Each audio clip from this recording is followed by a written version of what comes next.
सुरेश धस यांच्या अडचणीत वाढ होण्याची शक्यता आहे। शिरूर येथील सुरेश धस यांचे स्वीय सहाय्यक आसाराम माने यांनी एका व्यक्तीला फोनवरून जीवे मारण्याची धमकी दिली।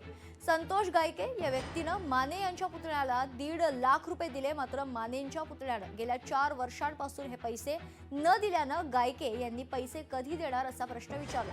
तर प्रश्न विचारल्यानंतर आसाराम माने यांनी गायके यांना फोनवरून शिवीगाळ केली।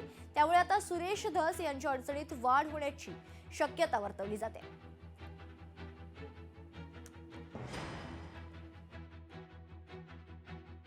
आमदार सुरेश अण्णा धस यांचे स्वीसहाय्यक पीय आसाराम माने यांच्या पुतण्याकडे माझे 1.5 लाख रुपये होते। ह्या गोष्टीला 4 वर्ष झाले।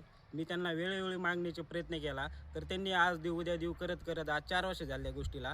मी त्या दिवशी 2 तारखेला मी त्यांच्या पुतण्याला कॉल केला, पैशाची मागणी केली असता त्या पुतण्याने त्यांना कॉल करून सांगितलं मला आसाराम माने यांचा कॉल आला, आमदार सुरेश अण्णा धस यांचे पीय मला त्यांचा कॉल आला।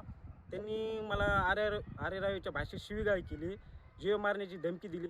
मी SP ऑफिसला जाऊन बीडला अर्ज दाखल केला। त्याच्यानंतर काल पोलीस स्टेशनला जाऊन NC सुद्धा दाखल केलेली आहे।